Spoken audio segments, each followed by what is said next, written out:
अगर आपसे मैं पूछूं कि क्या ये कंप्यूटर में जब आप कोई कीबोर्ड के थ्रू कोई कैरेक्टर को एंटर करते हो, सपोज़ एक कैरेक्टर आप एंटर करना चाहते हो ए, तो क्या आप जब कंप्यूटर के कीबोर्ड से ए टाइप करते हो तो क्या कंप्यूटर इसे एज इट इज़ अंडरस्टैंड करता है?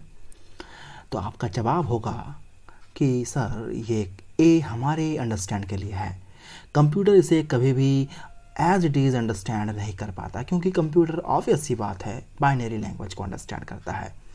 इसका मतलब मैं कह सकता हूँ कि इस लेटर ए को उसके बाइनरी फॉर्म में कन्वर्ट करके ही कंप्यूटर उसे समझेगा।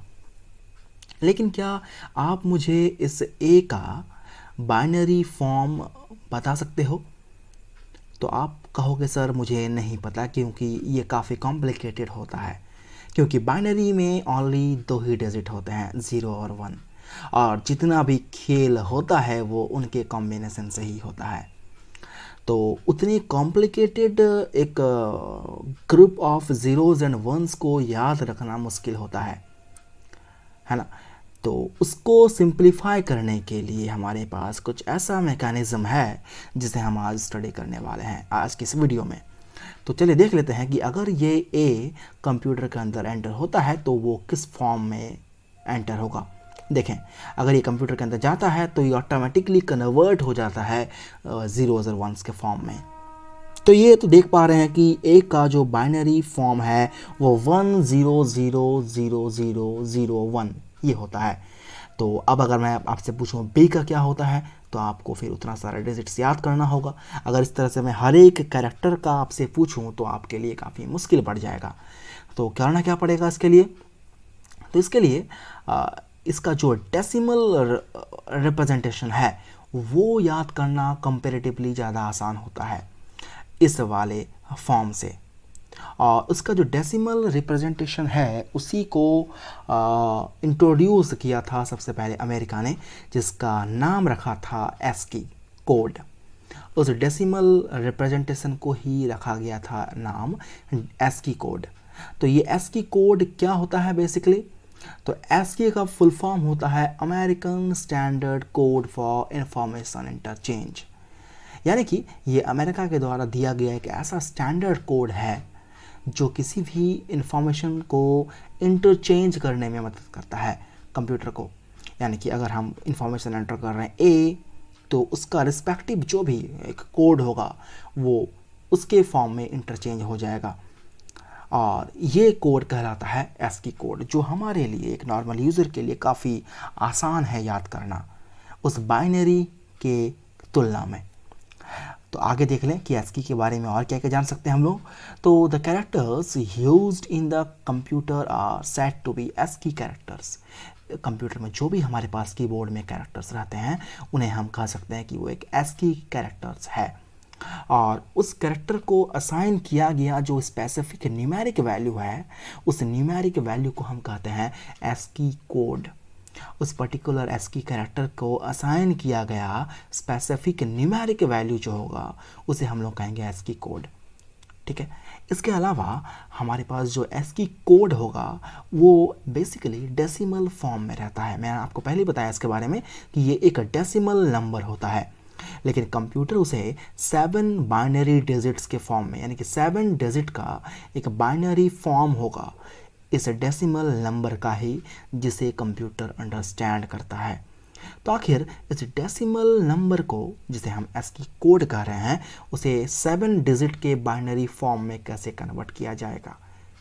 चिंता ना करें, मैं आज की इस वीडियो में इसे एक एग्जांपल के साथ समझाऊंगा आपको। आगे क्या हम जान सकते हैं कि एस्की कोड जो है वो कुछ लिमिटेड कैरेक्टर्स के लिए ही प्रेजेंट है, यानी कि हमारे पास जितने भी कैरेक्टर हैं कीबोर्ड में, हम उन सारे कैरेक्टर्स को उसके डेसिमल फॉर्म के साथ असाइन नहीं कर सकते। हमारे पास टोटल एस्की कोड में 128 कैरेक्टर्स तक के लिए ही उसका डेसिमल फॉर्म है, यानी उसका रेंज जो स्टार्ट होगा वो 0 से स्टार्ट होगा और वो ख़त्म होगा 127 पर, यानी टोटल नंबर ऑफ 120 कैरेक्टर्स के लिए ही हमारे पास एस्की कोड प्रेजेंट थे, जो कि अमेरिका के द्वारा दिया गया था, और ये एक कंट्री स्पेसिफाइड था। यानी कि इसे वर्ल्ड वाइड लेवल पर एक्सेप्टेंस नहीं मिला था। बाद में इसके इन डेमेरिट्स को देखते हुए एक नए कोड को इंट्रोड्यूस कराया गया था जो कि वर्ल्ड वाइड लेवल पर एक्सेप्ट किया गया था, जिसे हम अपने आने वाले वीडियो में देखेंगे। और उस कोड का नाम है यूनिकोड। इस यूनिकोड को वर्ल्ड वाइड लेवल में एक्सेप्ट किया गया था। तो इस यूनिकोड के बारे में आने वाले वीडियो में हम डिस्कस कर लेंगे। फिलहाल हम देख लेते हैं कि हमारे पास जो अलग अलग एस्की कैरेक्टर हैं और उनके रिस्पेक्टिव एस्की कोड कौन कौन से हैं, उसे हम एक टेबल के थ्रू आपको रिप्रेजेंट करते हैं। देखिए, सबसे पहले हमारे पास जो डिजिट्स हैं 0 to 9, उनके रिस्पेक्टिव एस्की कोड्स कौन कौन से होते हैं देख लें। 0 के लिए होता है एस्की कोड 48, 1 के लिए होता है 49, इस तरह से 9 के लिए होगा बढ़ते बढ़ते 57। लेकिन मैं आपको एक बात बता देना चाहूँ कि ये जो 0 है, इसका एस्की कोड को कंप्यूटर अंडरस्टैंड नहीं करता। ये हमारे आसानी के लिए इसको बनाया गया है। बेसिकली इस 48 का जो बाइनरी फॉर्म होगा, उस बाइनरी फॉर्म को ही कंप्यूटर अंडरस्टैंड करता है, या इस 49 का जो बाइनरी फॉर्म होगा या इस 57 का जो बाइनरी फॉर्म होगा, उसे ही कंप्यूटर अंडरस्टैंड करेगा। तो इस तरह से अगर हम बात करें कि कैपिटल ए से लेकर कैपिटल जेड तक का एस्की कोड क्या क्या होगा, तो देख लें। कैपिटल ए का एस्की कोड स्टार्ट होता है 65 से, और इस तरह से ये बढ़ते बढ़ते जाता है। और जे का देख पा रहे हैं हम कि एस्की कोड 74 है। इस तरह से अगर आप बात करते हैं के का, तो 75 होगा। और बढ़ते बढ़ते जब हम जाएंगे कैपिटल जेड तक, तो वो कैपिटल जेड का एस्की कोड होगा 90। ठीक है, तो आप कॉपी में आराम से ए से लेकर जेड तक लिख लीजिएगा और उसके नीचे उसके रिस्पेक्टिव एस्की कोड्स को लिखते जाइएगा, तो आपको जेड तक का एस्की कोड मिल जाएगा। लेकिन आपको मैं फिर बता रहा हूँ कि यह एस्की कोड कंप्यूटर अंडरस्टैंड नहीं करता। इसका जो रिस्पेक्टिव बाइनरी फॉर्म होगा उसे कंप्यूटर अंडरस्टैंड करेगा। ठीक है, तो इस बाइनरी फॉर्म को हम कैसे ऑब्टेन कर सकते हैं, मैं आपको एग्जाम्पल के साथ समझा दूंगा इस वीडियो के लास्ट में। तो तब तक बने रहे हमारे साथ और चलिए बढ़ते हैं अगले पॉइंट पर। तो हमारा अगर स्मॉल ए का बात करते हैं, देखें कैपिटल ए और स्मॉल ए बेसिकली अगर इंग्लिश के नज़रिए से देखा जाए तो दोनों सेम है, बट जब बात करते हैं कंप्यूटर के लैंग्वेज का, तो यहाँ पर कैपिटल ए का इसकी कोड डिफरेंट है। यानी कैपिटल ओ ए को कंप्यूटर डिफरेंट कैरेक्टर समझता है और स्मॉल ए को डिफरेंट कैरेक्टर। ऐसा नहीं है कि कैपिटल ए और स्मॉल ए दोनों सेम है तो आपके लिए वो सेम है, कंप्यूटर के लिए वो सेम नहीं है। इसीलिए कंप्यूटर उसे डिफरेंट रिकग्नाइज करता है, क्योंकि दोनों का एस्की कोड डिफरेंट है। कैपिटल ए का एस्की कोड 65 था, तो स्मॉल ए का एस्की कोड स्टार्ट होता है 97 के साथ। और ये बढ़ते बढ़ते जे तक अगर हम बढ़ाते हैं तो 106, और अगर लास्ट में ख़त्म करते हैं जेड के साथ, स्मॉल जेड के साथ, तो स्मॉल जेड का एस्की कोड होगा 122। तो आप अगेन एक कॉपी में small A to small Z तक लिख लें और उसके नीचे में उसका रिस्पेक्टिव एस्की कोड्स को लिखते जाएं, तो आपके सारे कैरेक्टर्स का, यानी कि सारे ए टू जेड तक जितने भी हमारे पास कैरेक्टर है स्मॉल लेटर में, उन सारे कैरेक्टर्स के एस्की कोड्स मुझे फाइंड हो जाएगा आपको। ऑलराइट, तो इतना दूर में आपको, यहाँ तक तो आपको ये समझ में आ गया कि अलग अलग कैरेक्टर्स अगर हमारे पास हैं, चाहे वो डिजिट हो चाहे वो अल्फ़ाबेट हो, तो उनके एस्की कोड्स डिफरेंट होते हैं। लेकिन इन एस्की कोड्स को सिर्फ हमारे अंडरस्टैंड के लिए बनाया गया है। बेसिकली कंप्यूटर इसे अंडरस्टैंड नहीं कर सकता, क्योंकि ये एक डेसिमल फॉर्म में है। कंप्यूटर बेसिकली बाइनरी फॉर्म को अंडरस्टैंड करता है, तो इसे बाइनरी फॉर्म में कन्वर्ट किया जाता है, उसके बाद कंप्यूटर से अंडरस्टैंड करता है। तो अगर हम कुछ नोट्स की ओर ध्यान दें, तो हमने एक बात देखा कि हमने सिर्फ लेटर्स और डिजिट्स के बारे में बात किया। नोट में एक बात देख लें कि हमारे पास कुछ अलग अलग सिंबल्स भी होते हैं, जैसे ये लेस देन, ये ग्रेटर देन, ये कोलन, इस तरह से बहुत सारे और भी सिंबल होंगे जिनके अलग अलग एस्की कोड होंगे। तो उन एस्की कोड्स को हम रेंज कर सकते हैं 58 to 64। इस तरह से हमारे पास कुछ और भी अलग अलग स्पेशल सिंबल्स होंगे, जैसे स्क्वायर ब्रैकेट, स्लैश, इस तरह का जो सिंबल्स है, इनके रेंज होते हैं 91 to 96। और आखिर में सबसे इम्पॉर्टेंट एक सिंबल जिसे हम लोग कहते हैं वाइट स्पेस, दो वर्ड के बीच का जो स्पेस होता है उसे हम लोग कहते हैं वाइट स्पेस।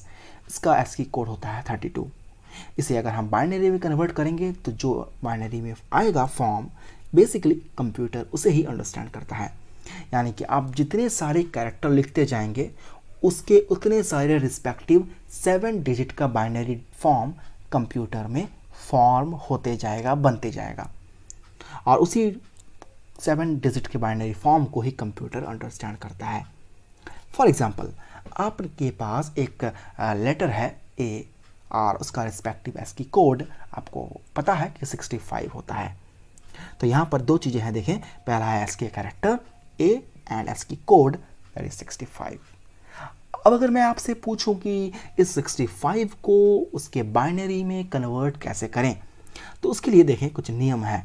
मैं आपको इस आगे के वीडियो में उस नियम को बोलने जा रहा हूं, आप काफ़ी ध्यान से समझना इसको।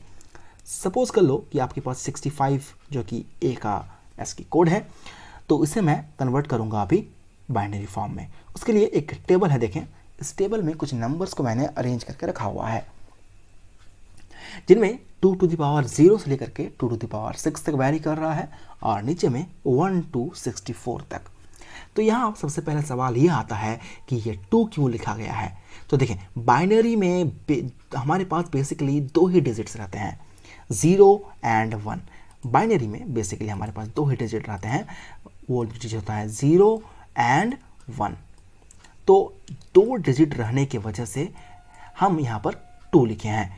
ये नीचे लिखा हुआ 2 है, इसे हम लोग कहते हैं बेस, इसे कहा जाता है बेस। तो अगर बाइनरी नंबर का बात करें तो बाइनरी नंबर में 2 ही डिजिट है, इसीलिए इसका बेस 2 होता है। अगर डेसिमल नंबर सिस्टम का बात करें तो वहाँ पर हमारे पास 10 डिजिट है, 0 to 9, तो वहाँ पर हमारे पास जो बेस होगा वो 10 होगा। खैर, हम लोग बात करते हैं बाइनरी के बारे में। तो यहाँ पर देखें, बाइनरी में सारे नंबर जितने भी हमारे पास हैं सबके बेस 2 हैं, और सबके पावर में देखें हम दिए हैं 0 to the power 1 to the power 2 to the power 3 to the power 4 to the power 5 and to the power 6। हम 6 में आकर रुक गए हैं, क्यों?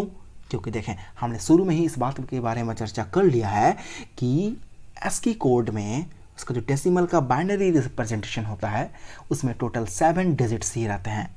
तो देखें, 7 डिजिट है, 1 2 3 4 5 6 7, इसलिए हम 2 to the power 6 के बाद और आगे नहीं बढ़ रहे हैं, आगे बढ़ना नहीं है और यही रुकना है। अब एक बात देखें कि 2 to the power 0 यानी कोई भी नंबर का पावर अगर 0 होता है तो उसका वैल्यू 1 आता है। किसी भी नंबर का पावर 0 हमेशा 1 देता है, तो 2 का पावर 0 भी 1 ही होगा। उस तरह से 2 का पावर 1 2, 2 का power 2 4, 2 to the power 3 8, 2 to the power 4 16, 2 to the power 5 32, 2 to the power 6 64। ये जो हमारे पास नीचे नंबर आ रहे हैं ये डेसिमल नंबर हैं, ये डेसिमल नंबर है। 64 तक जो हमारे पास नंबर आ रहे हैं 1 to 64, ये डेसिमल नंबर है। अगर आप इन डेसिमल नंबर्स को ऐड कर दोगे टोटल, तो आपके पास टोटल इन नंबर्स का जो सम होगा वो होगा 127। और शुरू में ही आपको मैंने बताया है कि ASCII कोड टोटल 128 कैरेक्टर्स तक के लिए ही है, जिनका रेंज होता है 0 to 127। तो इसमें भी हमारे पास मैक्सिमम 127 तक जा रहा है। दैट मीन्स हमारा ये टेबल सही है। यहाँ तक उम्मीद करेंगे आपको कोई दिक्कत नहीं रहा होगा। अब आगे की बात कर लेते हैं। देखें, हमें निकालना क्या है, 65। इस 65 का बाइनरी फॉर्म निकालना है। तो मुझे बताएं कि यहाँ पर प्रेजेंट जितने भी हमारे पास डेसिमल फॉर्म है, उन डेसिमल नंबर में से किन किन को जोड़ने से 65 आएगा। तो आप बोलोगे सर 64 और 1 को अगर ऐड कर दिया जाए तो 65 मिल जाएगा हमें। ऑब्वियस सी बात है, इन्हीं दो नंबर को अगर हम ऐड करते हैं तो हमारे पास 65 मिलेगा। तो जिन जिन नंबर को हम ऐड कर रहे हैं उनके नीचे 1 हम लोग पुट कर देंगे सबसे पहले, और जिन नंबर का हम इस्तेमाल नहीं कर रहे हैं जैसे कि 32 16 8 4 एंड 2, इन नंबर के नीचे 0, इन नंबर के नीचे 0 पुट करते जाएंगे।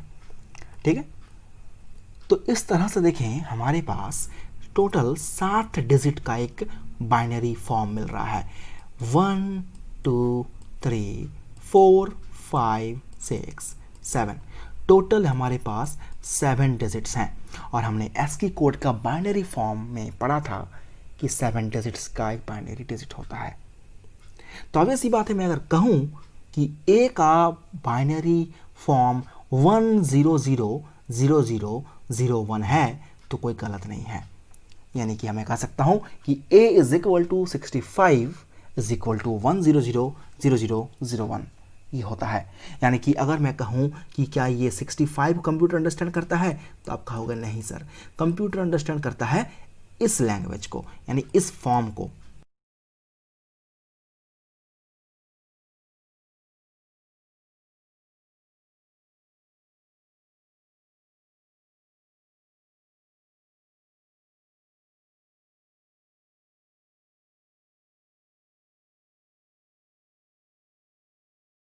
जब कंप्यूटर में हम ए एंटर करते हैं तो कंप्यूटर में ए नहीं जाता, उसका बाइनरी फॉर्म एंटर होता है, जो ये होता है, जिसे कंप्यूटर अंडरस्टैंड करता है। ठीक है, तो उम्मीद करूंगा मैं आपको ये वीडियो हेल्पफुल लगा होगा और आपको ये वीडियो पूरा समझ में आया होगा। अगर आपको ये वीडियो पसंद आया तो डेफिनेटली लाइक करिए और अपने दोस्तों में शेयर करें। अगर आप इस चैनल पर नए हो तो सब्सक्राइब करें और बेल आइकन को जरूर प्रेस करें। अगर आप पहले से हमारे साथ जुड़े हुए हैं तो आपसे अगले वीडियो में एक नए टॉपिक के साथ जरूर मुलाकात होगी। तब तक के लिए take care and good bye.